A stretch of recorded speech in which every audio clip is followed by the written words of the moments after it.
And, well, the entire process repeated 1,000 times over. Now, the powerful Vaccine Advisory Committee and other powerful medical committees met many times, and the question at hand was always the same: to test or not to test. And with each summer, more children got polio. Now, could the committees be justified in holding off the testing another year? Obviously, it was not an easy decision to make.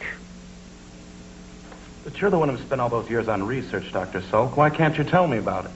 Please. No one man discovers a vaccine. So please, get your information from the March of Dimes Foundation. Well, can't you tell me this much? Is the big test on or off for the Salk vaccine? Please call the March of Dimes. I really don't have those answers. And would you do me one favor, sir? Sure, what is it? It's very important not to call it the Salk vaccine. Please. Well, what should we call it?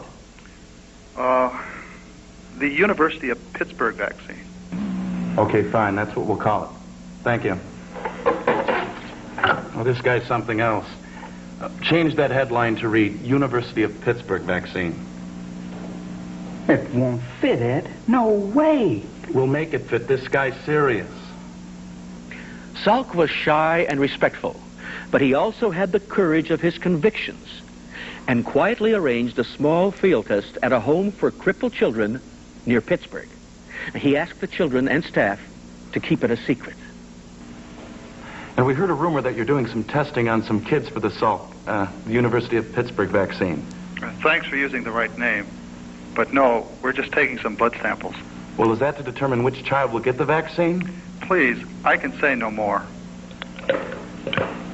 Oh, boy.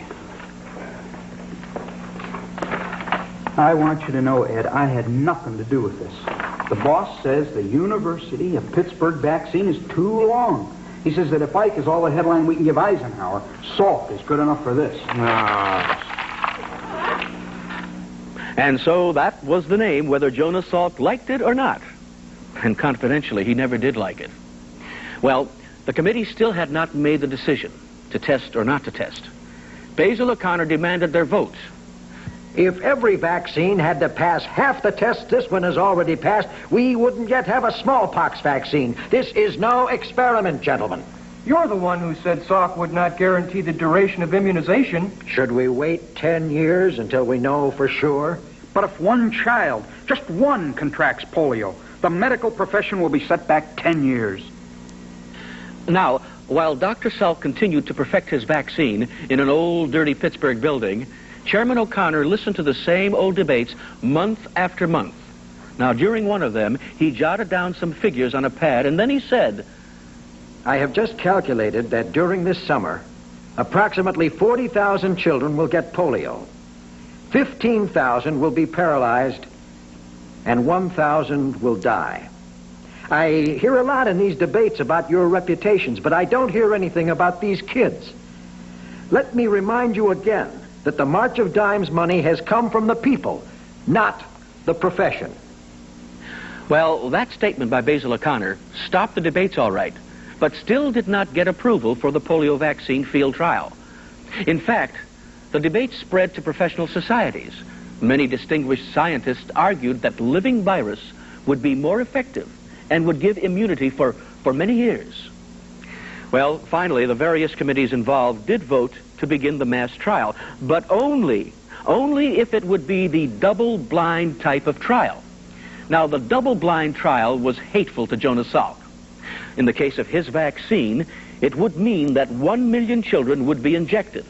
One half would receive the real vaccine, while the other half, without their knowledge, would be injected with plain water.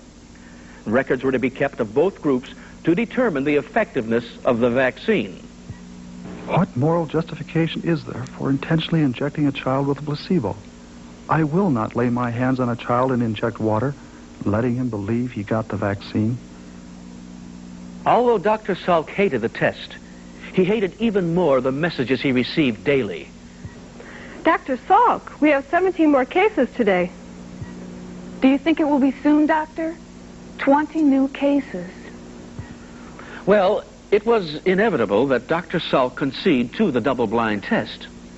Now, you have to understand that this was the largest medical test ever attempted. It involved the 1 million children, 20,000 physicians, 40,000 nurses, 14,000 school principals, 50,000 teachers, and 250,000 March of Dimes volunteers who would write letters, record dates, and keep track of the 1 million children to be vaccinated. And then when everything was just about ready, live virus was found in some of the vaccine that was reproduced by the pharmaceutical laboratory. Vaccine that could infect a child. Well, what to do? Should they call off the test, or should they go ahead? Of course, to go ahead, they would have to double-check every single batch of vaccine that went out. Well, word got around all right. Some states and cities withdrew from the test. On Sunday morning, April 25th, Basil O'Connor assembled the vaccine committee for their formal signatures on the approval. Well, their faces were sober. It was the moment of truth. Tomorrow the testing would begin, or it would be postponed indefinitely. Jonas Salk sat outside alone, on edge. Inside the quiet room, the committee members voted one by one. And then, when the votes were tallied, the approval had been granted. Now, the next morning, April 26th, 1954, at 9 a.m., children were being inoculated, and the most extensive experiment in medical history began. Dr. Thomas Francis of the University of Michigan was commissioned to compile all the data on the 1 million children tested and to give the results, a project which would take 1 full year to complete. No one was allowed any information as to how the results were going, not even Dr. Salk. Oh, it must have been a very difficult time for him. The date was set for the results to be made public. It would be April 12th, 1955, at the University of Michigan. Oh, well, television cameras and reporters were everywhere. The distinguished doctors, including Salk, were seated in the auditorium. Dr. Francis stepped forward and gave his report. And oh, yes, the vaccine was effective. The results were phenomenal. Why, it was like a holiday. Factories shut down. Cities turned traffic lights red for minutes. Schools stopped classes. Church bells rang. Ships and ports blasted their horns. Streets were renamed Salk. Schools were named Salk. The world fell in love with the doctor whose name fit headlines so easily. Well, governments awarded him medals. President Eisenhower honored him with the Congressional Medal for Distinguished Civilian Service. He was offered 54 honorary degrees. Why, he was bombarded by reporters, interviewers, letters, telegrams. And listen to this. Polio. Polio dropped an amazing 96.6%.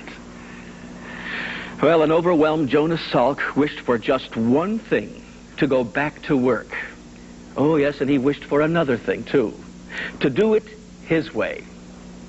Now, these buildings that you see, they are the Salk Institute for Biological Sciences in La Jolla, California. It's situated on a bluff overlooking the Pacific Ocean. It's modern, and it's quite unique. Oh, not just in its contemporary and grand architecture, but in what goes on inside the buildings.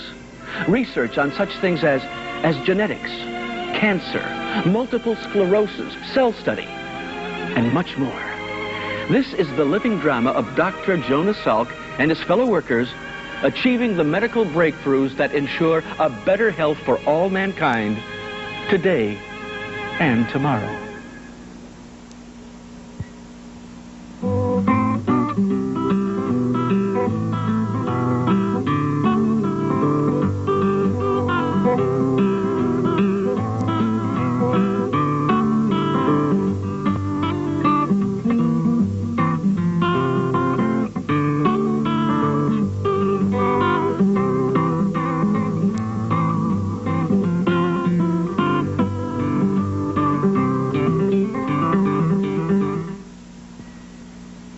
The preceding program was made possible by a great...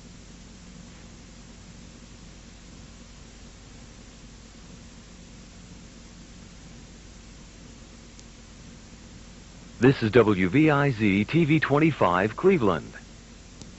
National presentation of auto shop safety on public television was made possible by BASF, makers of Xerox antifreeze and coolant. Auto shop safety. Number 5. Working on the car. In the last program, you were shown how to work safely with a battery charger and power tools like the pedestal grinder and drill press. In this program, you'll see how to safely use equipment like an overhead chain fall and electronic wheel balancer. The first step in working on a car is getting it inside the shop. This may seem simple, but unless you pay attention to safety rules, it can become dangerous. Many shops